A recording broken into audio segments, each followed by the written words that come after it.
Hello everybody, what is going on and welcome back to our My Player career mode. Hopefully you are all doing very well. Thank you for taking the time to tune into one of my videos. I really appreciate it, and also thank you for the support yesterday. 375 likes was the target and you smashed it as we expect. So today's will be 400 likes and you'll get yourself another episode tomorrow. Coming up in today's episode though, we've got Schalke to start the day before Union Berlin away, and then a visit from Villarreal at home in the Champions League. That is the 3 games we have in store. We might even make it to this one here against Cologne, but we'll see what time is looking like today. I also took a look through the comments section to see what you lovely people were saying in regards to the handball ruling, and it seems like you want me to keep it on for the time being. So it will stay on for today's episode, and I guess we'll look at it at a later date. But there's not much else to tell you about really, other than to head ourselves into our first game up against Schalke. And where does Schalke actually sit in the Bundesliga? Because I know in real life they're having a very tough time of things. So yeah, I wonder what they're like in game. And they are 16th, so still not really doing well at all. And looking at our team, we are very, very set in our starting 11, it looks like, from the boss. We partner Llorente in midfield, so Julian Brandt looks like the player who's missing out here today. But of course, when you got Haaland and Sancho up front, that's all you need. Give them a chance and they'll take it. 4 at the back, from Schalke, with 4-1-2-1-2 being played. Ultimately, though, there's only one way you see this game going.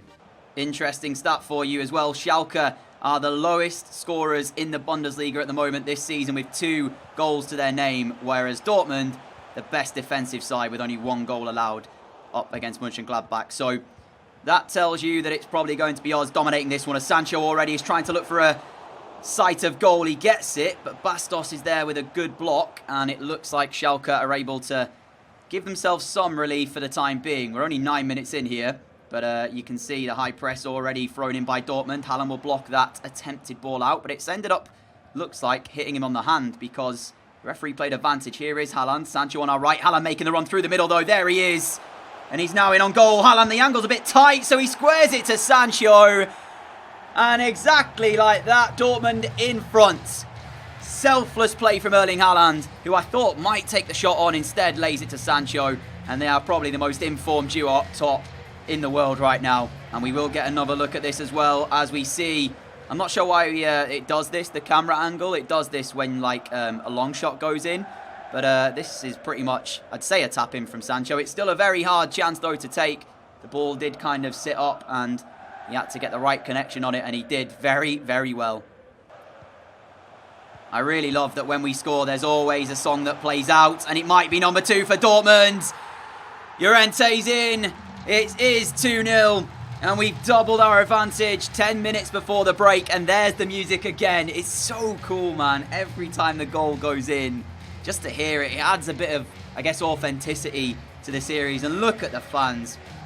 They must be dreaming of a league title based on our performances. I know we're still very much early doors, but I've been saying it for a few episodes now. I'm really enjoying the football on show here at Dortmund. Haaland, quick 1-2 as we break down the left, and we've got the pace here, it looks like, to beat Amian to the ball. Will it be number 3 for Dortmund? The cross towards the back post. Oh, Palacios! So close to number 3. It would be very easy for us to sit behind the ball now at 2-0 and just kind of see this one out, but the boss wants us to keep going and see if we can't add another goal to the mix, as Gunter at the back post is able to head that one away. But it will be a Dortmund throw deep in Schalke's half. Yeah, the boss does not want us to let up at all. He wants a 3rd goal here. Schalke struggling a little bit to kind of contend with us. Julian Brandt finds Haaland, who really should have made it 3-0. He's not going to get much of a better chance than that, really, as we still have possession and still the pressure. I say he's not going to get a better chance. Well, I take it all back, because he did. Jovic finds him. Haaland this time, no mistake with a finish. It's Dortmund 3, Schalke 0. And there's that trademark celebration once again from the Norwegian. Couple of Dortmund changes as we have Correa and Mariano on to replace Haaland and Sancho. Here is Correa taking it well. Now Mariano through that little gap. And we're in for number 4. And it is number 4 with 5 minutes to go. We're on the score sheet. And even when we don't need to, you know, pop up with goals, it's still nice to grab one. And there's that celebration that we were introduced to in the last episode. Clearly getting on well with our teammates. And honestly, there's so much squad depth that we have. Mariano and Correa coming on to replace Haaland and Sancho and still doing a job, not looking out of place whatsoever. Didn't really have to put that in the corner, just put our foot through it, smash it, and it's in the back of the net. 2 minutes added on by the referee as we have possession once again. Julian Brandt, look at this run we've just made. Brandt spots us, and delightfully we chip it over the oncoming goalkeeper for number 5. Things you absolutely love to see. If that's Messi or Ronaldo who scores that, everybody in the world is talking about it for days to come. Schalke just fall asleep, and it really does look like a bleak season ahead of them. Brandt spots our run, but one touch to set ourselves, the second one to lift it over the goalkeeper. And as cool as you'd like, the most composure possible, we find a 5th for Dortmund. What a season we are having right now, and hopefully this continues. And just like that, that is full time. What a start to today. Let's keep it up. Here we go then for game number 2 up against Union Berlin. The only change to the side is Julian Brandt in for Llorente. 5 at the back for today's opponents. They are 15th, so 1 place above Schalke. But you'd expect a similar type of scoreline, especially with the confidence that we were playing with in that first game. So let's see what happens. One thing we do have to be careful with, though, with this Union Berlin side is they've gone with a front 3. And they've got some quite pacey players. So, yeah, if they get even a sight of goal. Speaking of which, I'll take it back. 5 minutes in, chance Sancho scores. These two are so in sync right now, Haaland and Sancho. I don't even have to do anything. I mean, all right then. That goal was Sancho's 4th in the Bundesliga this season. So he's only 1 behind us right now, and our 2 in the last game means that we are actually top in the Bundesliga goal scoring charts, which is pretty ridiculous thus far. But that will most likely change a lot through the season. You know, Haaland scoring goals, Sancho scoring goals, everyone's chipping in really. And we have another chance to find one here, but Janssen makes the block. But Union Berlin just cannot have a spell on the ball. Every time they get it back, we win it straight back and we come straight back at them. And this might end up being 4 or 5 like it was against Schalke. Here is Haaland taking the ball forward. Options to his right. We are one of them. Brandt through to Sancho, spinning on it, and it should have been 2. Moser with the save, but we're only 15 minutes in. Half an hour gone. Still only 1-0 in front here, but Sancho trying to change that as he has it on the right-hand side. Jadon Sancho, ball into the middle, and the defender clears it off himself for a Dortmund corner. Jadon Sancho will take this, sends it into that near post. Somerville heads it away, and Brandt goes for the volley, which doesn't have the pace it needs really to test Moser any more than a simple save. A minute to go until half-time, and as things stand, Union Berlin can be pretty happy with just the 1-0 scoreline, because we've had more chances than that, just not been able to find the second goal yet. But really, they've offered not much going forward as we go for a shot from distance, well held by the goalkeeper. He's done that a few times, actually. Seems to have really good handling. And, yeah, that is the half-time whistle then. Only 1-0 at the break, but let's face it, the 3 points don't look in doubt here. Basogog, we've gone in with a strong challenge, and we actually ended up winning the ball, says the referee, so play on. Been a bit strange, though, because we've gone 25 minutes without even creating a chance, and I don't really know what to say about it, because I'm so used to watching us have chance after chance, as Sancho tries to play that return ball, which is defended well. But the scoreline actually looks really good on Union Berlin, as Haaland, maybe that's a free kick, but the referee allows play on, and Haaland finds us at that near post. Moser with the save, not a great finish by all accounts. Yeah, the scoreline is good on Union Berlin, but we've had enough chances here for this to have been better for us. Here is Brandt, got a runner in front of him of Palacios. That's a much better save, though. And it's still only 1-0. In quickly to win back possession off of Prommel. We've got Mariano making a run in front. He was on to replace Jadon Sancho. Here is Mariano. We need to give some support in the area. Mariano pulls it back. And we drive it into the bottom corner for 2-0 Dortmund. That is a little bit better on us, I guess, then. We do actually look like we've dominated this game by the scoreline a bit more now. I have no idea how it only was 1-0. This is a fantastic finish, though. Keeping it low into that bottom corner, driving it home It's our 6th of the Bundesliga season, and right now we are in fine form. We had, what was it, 3 goals before today, and we've got 3 already in today's episode, so we'll see how many more we can manage. As the referee brings this to a close, it is full time, and we move on then to the Champions League against Valencia. Alright then, here we go for Villarreal, who arguably are the strongest team in our group on paper that we are to face. Obviously, we're expected to win the group, but Villarreal are probably expected to finish second. I've changed the kit as well. I'm told that this is the Dortmund Cup kit, so they have a kit that they use in the league, and then this one they use in the Cups, but I'm not sure if they normally use it in the Champions League, so you have to let me know with a comment down below. Much appreciated. But here we go then, let's see what we can do in our Champions League second group stage match. Yeah, I expect that we'll win this one.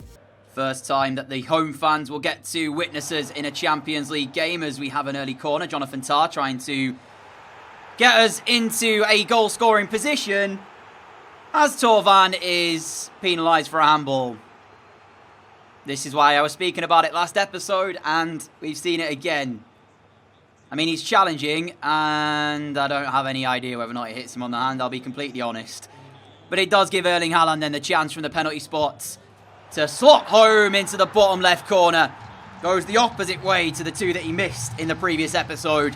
And Dortmund have the lead after 5 minutes. But it's a huge talking point, the handball ruling. As much as I like it and as much as I think it's a good addition, it's moments like that make me question it. You know, if it's a clear handball, I agree. That one, I'm a little bit like, well, does it actually make a difference to the outcome? Would Jonathan Tah have scored? And is Torvan really at fault? Does he know anything about it? Well, I guess the referee has to make that decision, and he points to the spot. And as much as Villarreal will be frustrated by it, it does give us a slight advantage now then. Well, slight, I mean a big advantage, I guess. Here is Dani Parejo, the Villarreal skipper tonight, and he needs to make sure that his teammates are able to bounce back from that referee's decision and see if they can get themselves back in this game. Some excellent work from Parejo, finds Bustos! Right as I'm talking about it, Villarreal have an equaliser. Dani Parejo was at the heart of it, but it's finished off by Bustos. And they cancel out Erling Haaland's penalty 15 minutes after that was taken.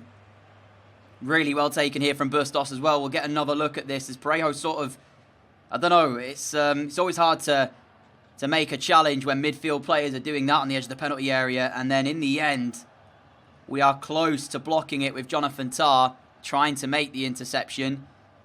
And Bustos will score it. Unai Emery loving that on the touchline. Let's see if we can get back on the front foot in this game then, as Jovic finds Haaland. Now Sancho takes over possession for Dortmund. Sancho's ball towards us. Haaland in front. No offside flag here, and Erling Haaland will slot it home. And just like that, we restore our lead. And there'll be no questions about this one, because it's not a penalty given by the referee. It's just top quality Dortmund play. Interchangeable positions, as you always see. And there's runners. I mean, here as well, Haaland, I had to go first time. If I'd have taken a touch, he would have probably been offside. Get him in those positions, and he'll do the rest. Trying to remain extremely focused, because we have seen that Villarreal can create chances. Well, create a chance, which they took. Dani Parejo once again finding Bentancur. And now he's trying to do the exact same thing that we saw from Parejo earlier. This time, though, Zilbo Diaz in with a great challenge. Now Haaland can try and break away for Dortmund. A minute added on by the referee before we'll go into half-time. They've got bodies back behind the ball here, Villarreal, and it might have stopped our attack for the meantime. But here is Haaland, forced into a tight angle. But to him, it does not matter. That third goal is ours, and we needed that just to add a little bit more to give us that confidence ahead of that second half that we can go on and see this out. Erling Haaland, man, how has he done that from there?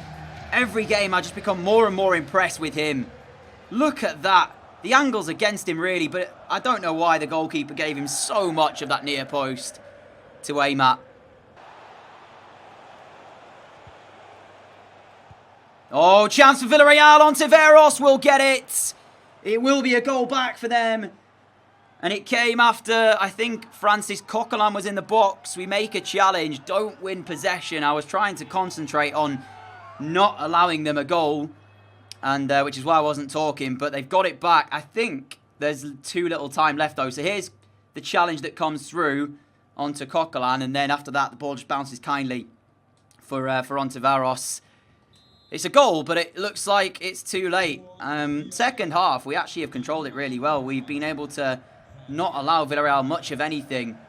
And in the end, the first half hat-trick from Haaland will give us our 3 points in the Champions League group stage, even though it was only by a goal. But at least we get the win. My friends, that is where we will bring today's episode to a close. A massive thank you for watching. As I said earlier, though, 400 likes today, and you get yourself another episode tomorrow where I will play 4 games in that. It will be Cologne up first at home, followed by Hertha Berlin, Slavia Praha away in the Champions League, and then to finish RB Leipzig. So 4 top games coming your way. You might get that tomorrow if we can hit the magic number of 400 likes. If not, it'll be Friday that you'll see that episode. But yeah, hopefully we do end up hitting the target, and I'll see you back here tomorrow. If you are new around here, though, and like what you see, hit that subscribe button down below, of course. Leave a like if you did enjoy it as well. Let's take a quick look at the player stats before we go today. So we topped the Bundesliga goal-scoring charts with 6 goals in 6 matches. Along with that, we're actually third in the assist charts, 1 behind Haaland, surprisingly enough. Even though Haaland has been in incredible form throughout today's episode, as has a lot of players. And out of curiosity, as you see with the table, we are 2 clear of Bayern. I want to have a look at the squad hub and see what sort of average ratings we're looking at really from our players, because I guarantee there's a lot of 7s, 8s, maybe even a few 9s in there. So yeah, 7 from Tapsoba, 7.4 from Zubeldia, 7.1 sorry from Tapsoba, a 6.9 from Palacios, but that 6.6 in the Super Cup is kind of dragging his rating down. Llorente was 6.8. Myself, 9.5. What? That's insane. Jovic with a 7. Sancho with a 7.8. Haaland with an 8.3. So you can kind of see, like, everybody is having a good year so far. And if we keep this up, there's no reason why we won't be able to fight for the Champions League, the Bundesliga, the German Cup, everything that's available to us we'll try and go for. But yeah, until next time, stay safe, everyone. Have a great day. Have a great evening. Much love. And I'll see you all again very soon. Adios.